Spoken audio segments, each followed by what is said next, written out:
Hey, how's everybody doing? My name's Lex Coop and I'm back, and I'm going to give you a little gameplay. It's Magic the Gathering 2013. Now, I know a lot of people know how to play the game, and a lot of people don't. I'm going to quickly give a little run through of how the game's played. It's based off of a card game that's been out for like 15 years, and it's still going. They're still coming out with new cards. They come out with like a couple hundred cards every year. And anyways, so I'm going to be playing the red deck versus the green deck, and I don't like red. Actually, I hate it. I find it's really slow. I prefer the green deck, but I wanted to show you guys this gameplay as opposed to a different gameplay where I just run over the opponent. This is the best gameplay where the opponent gives me some trouble. Now this card here, actually I'm going to quickly just talk about the game. There's 5 different colors. There's red, green, blue, black, and white. And you guys can read the cards just to give a little example. Now, so you pick a color of a deck. Sometimes they're multicolored, so you can play a deck that's like green and blue. But let's just stick to the basics. So the game is you pick a color, you pick a deck. It's red. My whole deck's red. So everything that's based around my deck is red. So there's red cards that give you and each color has its own land card, and land is your money. That's what you use to spend to bring out other cards. So I'm playing red, which is the land card is called Mountains. Okay, so you're allowed to place 1 new mountain every turn, and he's allowed to place 1 green, which is called a forest, every turn. And then each card that you have costs something. Now this card costs 2 land cards to play. So I tapped my 2 land cards, so now I cannot use them again until the beginning of my next turn. And then that's how the cards come out a little bit, just a little rough guesstimate. And you have life. Each player has 20 life. Objective of the game is to take away all their life, kill them.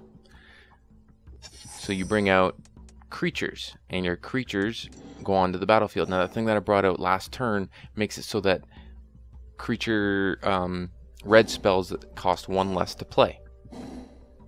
So this one would have normally costed 3, but because I have that, it's called an artifact out on the board, it only costs 2. And this one would have normally costed 2, but because I have the artifact out on the board, it only costs 1. So now I have 2 creatures. I have a 2/2, a 2/2, and a 1/1, I think. Yeah, I have a 2/2 and a 2/1. Now the 2/2 creature, this guy sucks. So it's got hexproof, and I'll explain that in a minute. Basically, what hexproof is that because there's certain spells, when every time you're casting something, it's called casting a spell, unless it's a land. That's just called playing your land.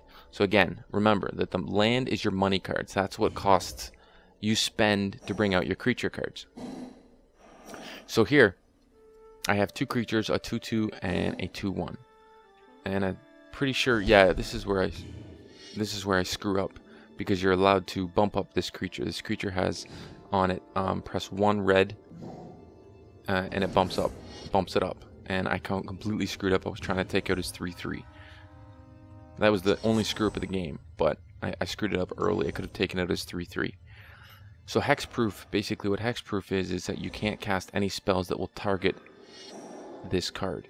So now I can't cast any spells that will target his card specifically, because there's different types of cards that you can cast. There's ones that are creature cards. There's a sorcery. This is a sorcery, and sorceries can only be played on your turn, at the beginning and at the end of your turn.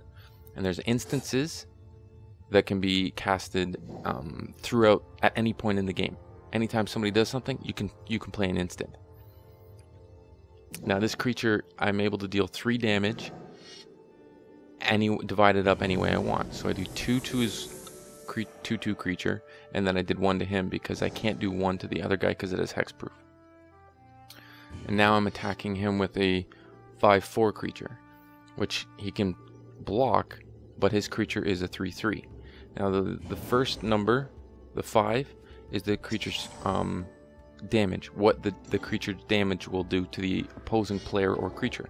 And the second number is the creature's toughness. So if a creature is a 3/3 versus a creature that it's a 2/2, the creature that is a 3/3 will kill the 2/2 creature and it'll live. But if you have a, say, a 5/4 creature versus a, let's say you have a 1/2 creature and your opposing player has a 1/1 creature.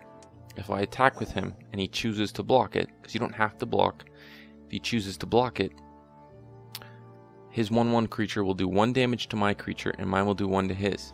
And mine's a 1/2, so mine will survive because it has 2 health and the other creature has only 1 health. So they each exchange damage. His would die, mine would live. So that's kind of how the damage works. And then there's spells, which I'm casting red spells, which basically destroy.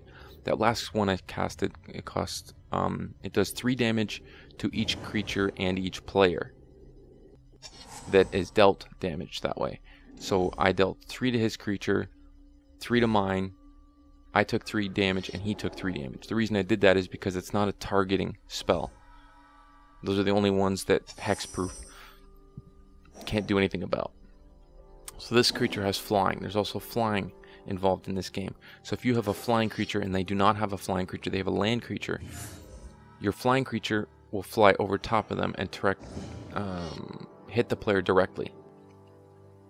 However, if you have a land creature, if you have a flying creature and they attack you with a land creature, the flying creature can still block the land creature. So flying is pretty useful in this game. It's actually very powerful.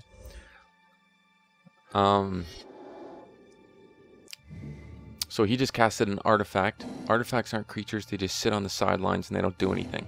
Well, they do something. His card is the same one as my red one. So for every green spell that he casts, whether it's a creature spell or some other type of spell, it costs 1 less to play. So this creature has haste, and it does a whole bunch of shit which I can't remember. Flame deals 4 damage to target player.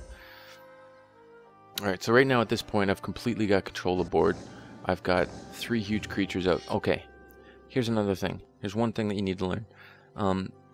There's something called summoning sickness, and basically, this gameplay's over. Okay, summoning sickness is when you attack, you bring out a creature, it takes 1 full turn before that creature can attack. If you have a creature card that has haste on it, it can attack right away. Alright, that's the gameplay. I hope you guys enjoyed. If you guys want to see some more, I've got some gameplays from this and I will post it, and I'll try and do another walkthrough of how the game is played for people that don't know. And for the people that do, you can just enjoy the gameplay. Alright, as Lex Scoop saying, rate, comment, subscribe. Dooch, deuce, kadoosh.